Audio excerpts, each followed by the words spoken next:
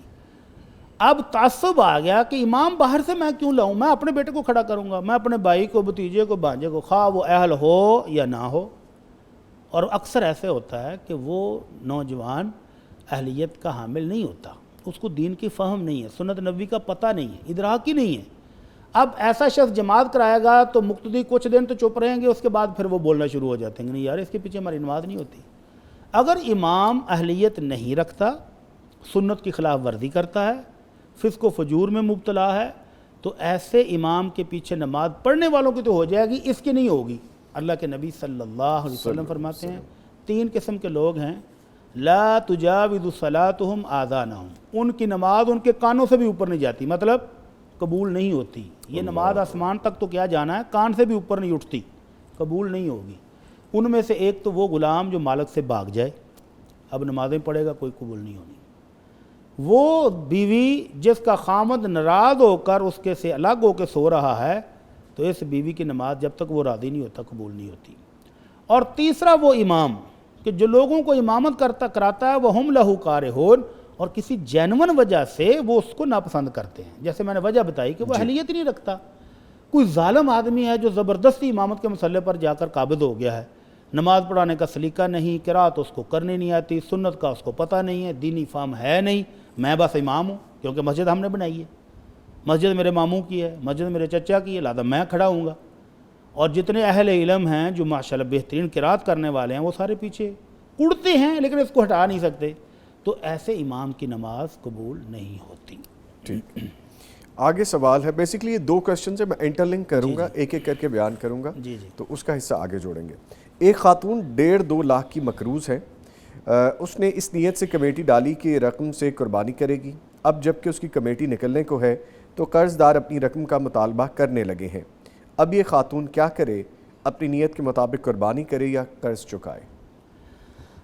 نعمی بھائی، یہ قرض جو ہے نا، اس کی 2 قسمیں ہو سکتی ہیں۔ جی، ایک قرض وہ ہے جو آپ روٹین کے مطابق اپنے بزنس میں لیے ہوئے ہیں، ہر بزنس مین نے کروڑوں روپے لیے بھی ہوئے ہیں، دینے بھی ہیں، لینے بھی ہیں، انڈیویجول اور کمپنیز کے بھی مقروض ہیں۔ جی، اور یہ اسکیجول ہوتا ہے کہ چل رہا ہے، یہ قرضہ ہم نے اس مہینے لیا ہے تو دسمبر میں ہم نے واپس کرنا ہے، جنوری میں ہماری اپنی پیمنٹ آ جائیں گی، پھر ہم نقد میں خریدیں گے، یہ چلتا رہتا ہے۔ اگر کوئی ایسا قرضہ ہے جو شیڈول کا ہے اور وہ ادا ہو ہی جانا ہے، تو پھر تو ان کو قربانی کر لینی چاہیے۔ اور اگر قرض ایسا ہے کہ ان کے پاس اس کی ادائیگی کے لیے دیگر وسائل بھی کوئی نہیں سوائے اسی کمیٹی کے جو نکلنے والی ہے، تو پھر قرض کا معاملہ بہت شدید ہے، ان کو قرض پہلے ادا کرنا چاہیے، وقت پیسے بچیں تو قربانی کر لیں، پوری قربانی نہ کریں، حصہ ڈال لیں، گائے میں، اونٹ میں حصہ ڈالیں جو تھوڑے پیسوں سے ہو سکتا ہے، تو ان کو اپنے قرض کی ادائیگی کا پہلے فکر کرنا چاہیے۔ اللہ کے نبی صلی اللہ علیہ وسلم ابتدائی اسلام میں جب کوئی جنازہ آتا تو آپ پہلا سوال یہ کرتے کہ یہ فوت ہونے والا مقروض تو نہیں تھا؟ آپ اندازہ کریں کہ قرض کتنی بڑی شدت والی چیز ہے کہ ایک صحابی کا جنازہ آیا ہے، صحابہ کرام جنازے کے لیے آپ کو بلا رہے ہیں اور آپ نے پوچھا اس پر قرض ہے؟ کہنے لگے اللہ کے رسول 2 دینار، جسٹ 2 دینار۔ آپ نے فرمایا تم پڑھ لو، میں نہیں پڑھوں گا۔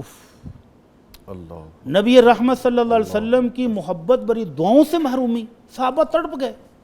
تو حضرت ابو قتادہ اللہ کے رسول کے پاس آئے، اللہ کے رسول وہ 2 دینار میں اپنے ذمہ لیتا ہوں، آپ ہمارے بھائی کا جنازہ پڑھا دیں، آپ کی دعاؤں سے تو یہ محروم نہ رہے۔ تو آپ نے اس کا جنازہ اس وقت پڑھایا جب حضرت ابو قتادہ نے پوری ذمہ داری لے لی کہ یہ میں ادا کروں گا۔ اور اگلے ہی دن آپ نے پوچھا ابو قتادہ وہ دیناروں کا کیا ہوا؟ کہنے لگے اللہ کے رسول کل رات کو تو وہ فوت ہوا ہے تو میں ادا کرتا ہوں۔ آپ نے فرمایا نہیں، جلدی۔ وہ ادا کر کے آئے فوری اور آ کر اطلاع دی اللہ کے رسول میں نے وہ 2 دینار ادا کر دیے۔ آپ نے فرمایا اب اس کا جسم ٹھنڈا ہوا ہے۔ اللہ اکبر۔ تو اس قرض کو معمولی نہیں سمجھنا چاہیے۔ اللہ کے رسول صلی اللہ علیہ وسلم نمازوں میں یہ دعا پڑھا کرتے تھے، اللہم انی اعوذ بک من المأثم ومن المغرم، اے اللہ گناہوں سے اور قرض سے تیری میں پناہ مانگتا ہوں۔ تو کسی کہنے والے صحابی نے کہا اللہ کے رسول آپ اتنا زیادہ قرض سے معافی مانگتے ہیں، پناہ مانگتے ہیں؟ آپ نے فرمایا ہاں، قرض ہے ہی ایسی شدید چیز کہ جب کوئی بندہ مقروض ہو جاتا ہے وعدہ فاخلف، پھر اس میں 2 گناہ اور بھی آ جاتے ہیں کہ وہ وعدہ کرتا ہے تو پھر وعدہ خلافی کرتا ہے، پتہ تو ہے دے گی کوئی نہیں، جھوٹے وعدے کرتا ہے، حدث فکذب، بات کرتا ہے تو جھوٹ بولتا ہے۔ تو اس ایک جرم کی وجہ سے پھر کئی جرائم ساتھ اور جنم لیتے ہیں۔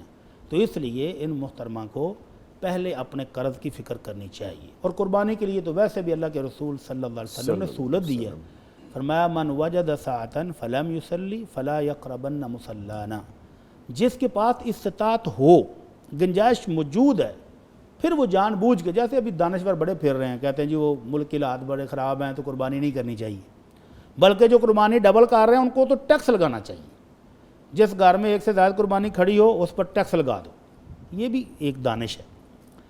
تو اللہ کے نبی نے کیا کہا ہے صلی اللہ علیہ وسلم کہ جس کے پاس گنجائش ہے اور وہ جان بوجھ کے بلا وجہ قربانی نہیں کرتا تو وہ عید پڑھنے کے لیے نماز گاہ میں بھی نہ آئے۔ تو جس کے پاس گنجائش ہی نہیں، قرض ہے، مقروض ہے، تو وہ پہلے قرض ادا کرے نا۔ اگر قرض ادا کرنے کے بعد رقم بچ جاتی ہے تو الحمدللہ قربانی کریں، ٹھیک ہے۔ اور اگر قرضہ ایسا ہے کہ جو سال کے اندر اسکیجول ہے کہ وہ ادا ہوتا رہے گا، تو پھر اگر وہ اپنے روٹین کے مطابق قرض لے کے بھی قربانی کرنا چاہے تو کوئی عرض نہیں۔ لیکن ان محترمہ کا جیسے مسئلہ سمجھ آ رہا ہے کہ ان کے قرض خواہ قرض مانگ رہے ہیں، تو ان کو پہلے قرضے کی ادائیگی کی فکر کرنی چاہیے۔ اللہ رب العزت نے تو وراثت کی تقسیم بھی روک دی ہے اس وقت تک جب تک وصیت اور قرض ادا نہ ہو جائے۔ سورہ النساء میں جہاں وراثت کے قوانین بیان ہوئے ہیں، اللہ نے یہی فرمایا کہ جب تک قرض ادا نہ ہو جائے، وصیت نامہ پورا نہ ہو جائے، اس وقت تک وراثت تقسیم نہیں کرنی۔ سگی اولاد کو وراثت نہیں ملے گی، بہن بھائیوں کو نہیں ملے گی، میاں بیوی کو ایک دوسرے کی وراثت نہیں ملے گی جب تک اس کے مال سے اس کا قرض ادا نہ ہو جائے۔ قرض کی ادائیگی پہلے ضروری پہلے ہے۔ سب سے زیادہ ضروری قرض ہے جی، اور قربانی بعد۔ ٹھیک ہے۔ ایک دوسرا سوال بھی اسی میں ایڈ کرتا ہوں میں کہ ایک خاتون کافی مقروض ہے اور وہ قسطوں میں قرض اتار بھی رہی ہے، اگر وہ ادائیگی قرض کی ایک قسط روک کر قربانی کرنا چاہے تو گنجائش موجود ہے۔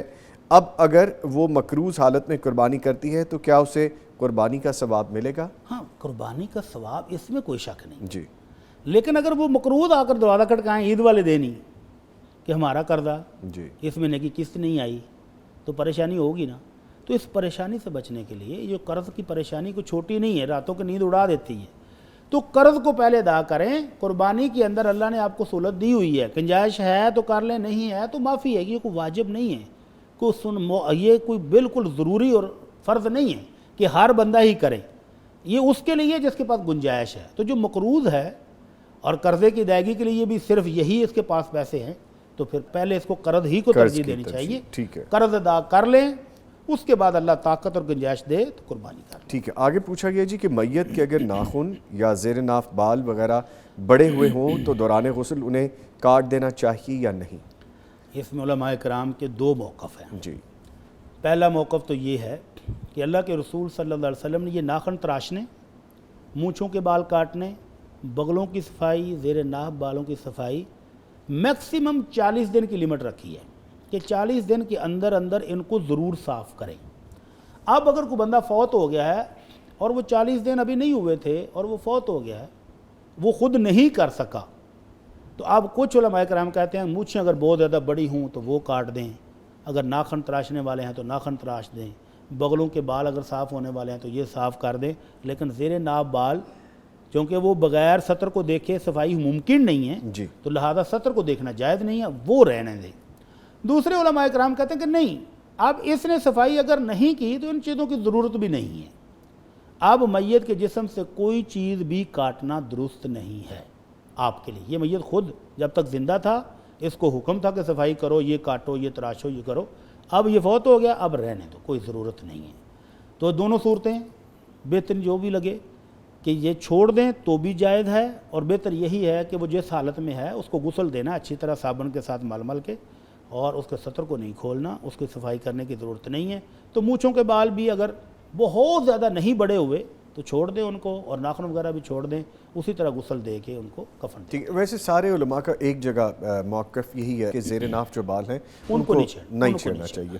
اچھا سر، انفارمیشن کے لیے ایک چیز اور بتائیے، 40 ڈیز 40 دن کا حکم کیوں دیا گیا ہے، اس بارے میں بتائیے۔ 40 دن کی حکمت جو ہے وہ تو اللہ اور اس کے رسول ہی جانتے ہیں، جی، لیکن یہ اللہ کے رسول نے ایک لمٹ دے دی کہ اس سے پہلے کاٹ لو۔ جی، یہ صفائی دین جو ہے اسلام، یہ صاف ستھرا دین ہے، صفائی والا دین ہے، تو صفائی کا تقاضا ہے، بغلوں میں پسینہ آئے گا تو بو آئے گی، مونچھیں لمبی لمبی ہوں، منہ میں پڑ رہی ہیں تو وہ عجیب سا لگتا ہے، ناخنوں کے اندر مٹی پھنسی ہو، گرد پھنسی ہو تو وہ بھی کھانے کو بھی خراب کرے گی، ویسے بھی اچھا نہیں لگتا۔ تو 40 دن آپ نے میکسیمم لمٹ دے دی کہ اگر کوئی بندہ رکھنا چاہتا ہے، نہیں کاٹ سکا، وقت نہیں ملا، ادار نہیں ملے، سفر پر تھا، تو 40 دن میکسیمم، اس سے پہلے وہ ضرور کاٹ لے۔ اور میڈیکلی بھی سر اس کے بڑے فوائد ہیں کہ اگر آپ کے ناخن زیادہ بڑھ گئے آپ کو خود اریٹیٹ کرتے ہیں، کہیں لگ جاتے ہیں۔ سر مجھے یاد آ گیا، ہمارے ایک ریٹائرڈ آفیسر تھے، وہ کہتے ہیں پاکستان میں ان کو الرجی تھی جسم پر، بہت علاج کروائے، کوئی فرق ہی نہیں پڑتا بلکہ بڑھتی جا رہی ہے۔ ان کا بیٹا باہر کی کسی ملک میں تھا تو انہوں نے کہا ابا جی آپ میرے پاس آ جائیں تو میں ادھر سے کسی اچھی سکن اسپیشلسٹ سے آپ کا علاج کرواتا ہوں۔ کہتے ہیں یقین کریں کہ جب میں ادھر پہنچا، سکن اسپیشلسٹ کے جو ٹائم لیا تھا تو میں گیا، انہوں نے میری ساری ہسٹری سنی، کوئی میڈیسن نہیں دی، اور کہا یہ ناخن کاٹ لیں اور ان کو آگے سے رگڑیں ریتی کے ساتھ، اور ان کو آپ نے بڑے نہیں ہونے دینا۔ کہتا بغیر کسی میڈیسن سے میری ساری سکن سیٹ ہو گئی۔ کتنی تو حکمت ہے یہ جو ناخن تیز ہو جاتا ہے نا، اس کتنی کے حکمت ساتھ ہے، آپ yes۔ خارش کرتے ہیں تو سکن کے بہت سارے مسائل پیدا ہوتے ہیں۔ جی۔ تو جو نبی رحمت صلی اللہ علیہ وسلم نے تعلیم دی ہے، اگر اس پر عمل کریں تو پھر رحمتیں ہی رحمتیں، مکمل ہے، بالکل پھر مکمل رحمتیں ہی رحمتیں۔ مکمل تو میں نے پہلے عرض کیا کہ حکمت ہمیں نہیں پتہ، جی۔ لیکن جو فوائد حاصل ہوتے ہیں وہ نظر آ جاتے ہیں۔ بلکہ سر میں ایک جگہ ریسرچ پڑھ رہا تھا کہ آپ اگر نیلز کو زیادہ بڑا کر دیتے ہیں، ایک تو وہ نجاست والی بات ہے، دوسرا یہ ڈیزیز جنریٹ کرتے ہیں، آپ کہیں بھی رب کر کے اپنی باڈی کی کسی جگہ کو ٹچ کرتے ہیں، ایون کسی اور جگہ کو ٹچ کرتے ہیں تو وہ جو ٹاکسک جو زہریلے مادے ہوتے ہیں ایک جگہ سے دوسری جگہ ٹریول کرتے ہیں، تو پھر اس سے آپ جب کھانا کرتے ہیں، یعنی آپ کا ہاتھ کسی بری جگہ زہریلی جگہ پر لگا جی، اور وہی ناخن آپ کے جسم پر لگے، وہاں آپ نے خارج کی، پھر دوسرے حصے پر، تیسرے، پورا جسم ہی خارج سے۔ اور بڑی صاحب ایسے بیکٹیریاز جو کہ ہمیں اپنی نیکڈ آئی سے نظر نہیں آتے، آپ مائکروسکوپ سے جب دیکھتے ہیں وہ باقاعدہ ٹریول کرتے ہوئے باڈی پہ ادھر ادھر پھیر رہے ہوتے ہیں، تو یہ وہی چیز ہے کہ خارش ہو رہی ہے، الرجی ہو گئی ہے۔ تو یہ حکمت وہ جو ہمیں میڈیکل سائنس نے آ کر بتا دی، جی، تو یہ اللہ کے نبی کے بتائے ہوئے دین کی رحمت ہے نا۔ رحمت ہے، ٹھیک ہے۔ میرے سوال پوچھنے کا مقصد بھی یہی تھا کہ ہم اس چیز کو واضح طور پر بیان کر سکیں۔ آگے ایک سوال ہے جی کہ کیا جمعے والے دن بھی زوال ہوتا ہے؟ وضاحت فرمائیے۔ جی، اللہ کے رسول صلی اللہ علیہ وسلم کے 2 قسم کے فرامین ہیں، اور علماء کرام کے ان فرامین کے حساب سے 2 قسم کے موقف ہیں۔ پہلا فرمان یہ ہے کہ 3 اوقات میں نفل نماز پڑھنا منع ہے۔ یہ بھائی کا سوال کرنے کا مقصد بھی یہی ہے شاید کہ کیا جمعے والے دن زوال کے وقت نفل پڑھے جا سکتے ہیں؟ تو 3 اوقات میں اللہ کے نبی نے نفل پڑھنے سے منع کیا ہے۔ ایک اس وقت جب سورج نکل رہا ہو، دوسرا جب سورج غروب ہو رہا ہو، اور تیسرا جب سورج عین سر کے اوپر ہو اور سایہ آپ کے پاؤں کے نیچے آ جائے۔ تو ان 3 اوقات میں نفل پڑھنے سے منع کیا ہے۔ تو یہ جمعہ ہو یا جمعے کے علاوہ کوئی بھی دن ہو، ان 3 اوقات میں نفل پڑھنا منع ہے۔ ہاں البتہ جو شخص مسجد آیا ہے جمعے والے دن، تو اللہ کے نبی صلی اللہ علیہ وسلم کا حکم ہے اذا دخل احدکم المسجد فلا یجلس حتی یصلی رکعتین، جب تم میں سے کوئی شخص مسجد میں داخل ہو تو 2 رکعتیں پڑھے بغیر مت بیٹھے۔ اب یہ جو شخص آیا ہے، اس نے جمعے کے لیے آیا ہے، خطبے کا انتظار کرنا ہے، تو یہ 2 رکعتیں پڑھ لے۔ اب وہ زوال کا وقت ہے، زوال کا وقت نہیں ہے، اللہ کے رسول کا چونکہ حکم آ گیا ہے لہذا یہ پڑھ لے۔ دوسری ایک روایت صحیح بخاری اور مسلم میں ہے 3 مختلف صحابہ سے کہ آپ نے فرمایا جمعے والا دن جو شخص صبح سویرے نہا دھو کے اچھے کپڑے پہن کے خوشبو لگا کے مسجد آ جاتا ہے پہلے وقت میں، تو وہ مسجد میں آ کر نفل پڑھ لے۔ کتنے پڑھ لے؟ ما کتب لہ، اللہ نے جتنے اس کے مقدر میں لکھے ہیں سارے پڑھ لے۔ اب یہ پڑھتا رہے، کب تک پڑھتا رہے؟ کیا یہ زوال کا وقت شروع ہو تو بند کر دے، یا پڑھتا رہے؟ تو صحابہ کرام کا عمل ہمیں ملتا ہے۔ سیدنا عمر رضی اللہ تعالیٰ عنہ امیر المومنین جمعہ پڑھانے کے لیے آتے تھے تو وہ مسجد میں آ کر لمبی نماز پڑھتے تھے، پڑھے جا رہے ہیں، نفل پڑھے جا رہے ہیں، اور جب خطبے کا ٹائم ہوتا تو پھر وہ نفل ختم کر کے تو ممبر پر تشریف لے جاتے۔ اس دوران دیگر صحابہ بھی مسجد کے اندر نفل پڑھی رکھتے، اور جب وہ دیکھتے کہ امیر المومنین اب ممبر پر جا رہے ہیں تو پھر وہ اپنے نفل ختم کرتے۔ اس کا مطلب ہے کہ وہ صحابہ کرام جو مسجد میں آئے ہوئے تھے وہ اس جمعے والے دن مسجد کے اندر اس زوال کا کوئی اتنا خیال نہیں کرتے تھے، ضرورت بھی نہیں تھی، یہ ہے بھی مختصر سا ٹائم، تو جو نفل پڑھ رہا ہے وہ پڑھتا رہے، اور جیسے ہی امام خطیب ممبر پر جائے تو وہ ختم کر دے۔ البتہ جو مسجد میں بیٹھا، علماء کرام کا یہ بھی فتویٰ ہے کہ جو پہلے سے بیٹھا ہوا ہے 2 رکعتوں سے تحیۃ المسجد پڑھی اور بیٹھ گیا، اب جیسے ہی اب تو گھڑیاں آ گئی نا الیکٹرانک، لکھا ہوا ہے کہ اتنے سے اتنے بجے تک زوال منع کا ٹائم ہے، اب یہ بیٹھا ہوا شخص اس وقت میں اٹھ کے نفل نہ پڑھے، جو پہلے سے پڑھ رہا ہے وہ جاری رکھ سکتا ہے، اور جو ابھی شروع کرنا ہے وہ زوال کا وقت ہے وہ نہیں پڑھے، اور جو جاری رکھتا ہے ان کی دلیل کیا ہے؟ صحابہ کرام کا عمل، امیر المومنین کا عمل، اور اللہ کے رسول کا ہمیں حکم ہے علیکم بسنتی و سنت الخلفاء الراشدین المہدیین، میرے اور میرے راست بعد میرے خلفائے راشدین کی سنت پر عمل کر لیں۔ ٹھیک، تو ان کی سنت کے مطابق صحابہ کرام کا عمل یہ بتا رہا ہے کہ جو مسجد میں آئے اور وہ نفل پڑھ رہا ہے تو وہ پڑھتا رہے جب تک امام ممبر پر تشریف نہیں لے جاتا۔ ٹھیک ہے۔ اچھا سر، ایک اور کوسچن یہاں پہ جو اس سے ہٹ کے ہے، نفل کیا صرف 2 رکعت ہی پڑھے جا سکتے ہیں، 4 کی نیت سے بھی پڑھے جا سکتے جی، ہیں؟ نفل نماز اللہ کے رسول صلی اللہ علیہ وسلم کا حکم ہے کہ 2 کر کے، صلاۃ اللیلی مثنا مثنا، اور ایک روایت میں صلاۃ اللیلی والنہار مثنا مثنا، کہ نوافل جو ہیں وہ 2 کر کے، اور اللہ کے نبی کا خود اپنا عمل بھی یہی تھا کہ آپ 2 کر کے پڑھتے تھے۔ البتہ تہجد کی نماز جو ہے وہ آپ 8 رکھتے ہیں، 10 رکھتے ہیں، کٹھی بھی پڑھ لیتے تھے، اور 2 کر کے پڑھنے کا آپ کا حکم ہے ٹھیک کہ ہے، 2 کر کے پڑھو، اور صحابہ کرام 2 کر کے ہی پڑھتے تھے، تو افضل یہی ہے۔ ٹھیک ہے۔ آگے پوچھا گیا، آج کل گلی محلوں میں اکثر لوگ آوازیں لگا رہے ہوتے ہیں کہ کنگھی والے بال بیچ لو، تو ایسے لوگوں کو گھریلو خواتین کے بال فروخت کرنا کیسا ہے؟ اس میں 2 قسم کی چیزیں آ جاتی جی۔ ہیں۔ ایک تو ہمارا وہ معاشرتی ڈر ہے کہ لوگ یہی بال لے کر پھر جادو بھی کرتے ہیں، جی عزیز و اقارب کے بال حاصل کر کے لوگ ان بالوں کے ذریعے پھر جادو ٹونے والوں کے پاس لے کے جاتے ہیں، اور وہ ان بالوں پر جادو کرتے ہیں، تو جس شخص کے بال ہوں وہ مختلف قسم کی بیماریوں کا شکار ہو جاتا ہے۔ تو پہلی بات تو یہ ہے کہ یہ بال آپ کی اور میری ملکیت نہیں ہیں، ہمارے جسم پر جتنی اللہ نے نعمتیں رکھی ہیں یہ اللہ کی ہیں، ہمیں عارضی طور پر ان سے فائدہ اٹھانے کی اجازت ہے۔ تو انسانی جسم کا کوئی حصہ، کوئی چیز شرعاً بیچنا اور خریدنا حرام ہے۔ کوئی چیز آپ ابھی ہم کہہ رہے تھے نا کہ میت کے بال کاٹنا، جی، اس کے ناخن تراشنا بھی درست نہیں ہے، تو زندہ شخص کے جسم سے بھی کوئی چیز اتار کر بیچنا قطعاً جائز نہیں ہے۔ اب رہ گا یہ بال جو کنگھی کے ساتھ اتر گئے خود بخود، اب ان کے 2 طرح کے استعمال ہیں۔ وہ لوگ وگیں بناتے ہیں، جو یہ پیشہ اختیار کرتا ہے بالوں کا، وگیں بنانے کا، لگانے کا، اور جو لگوا رہا ہے، دونوں پر لعنت کی ہے۔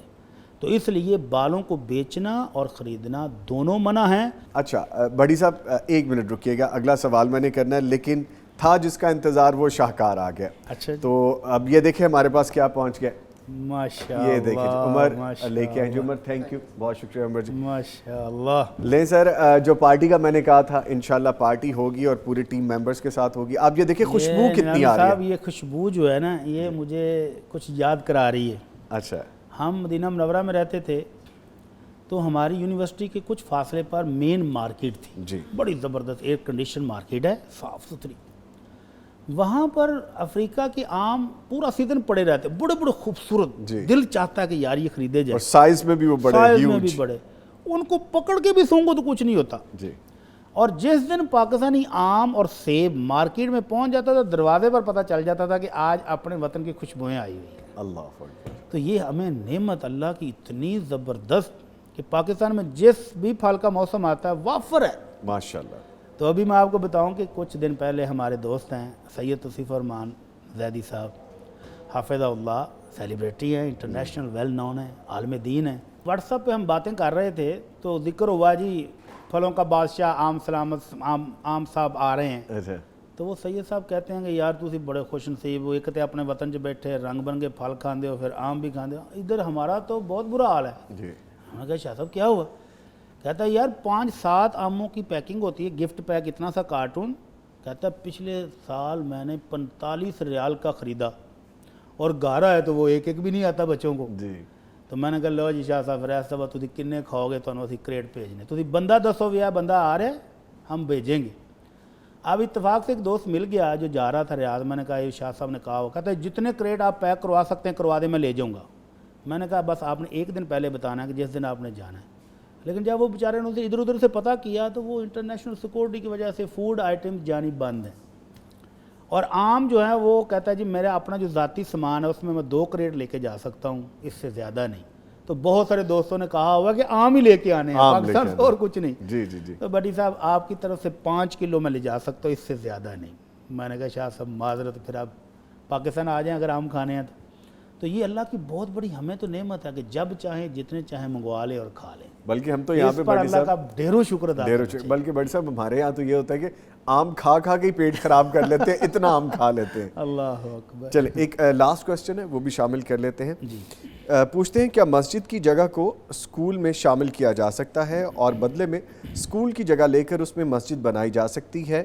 وجہ یہ ہے کہ اسکول کی مسجد کی عمارت گر گئی ہے اور اب انتظامیہ گلی کے ساتھ نئی مسجد بنانا چاہتی ہے.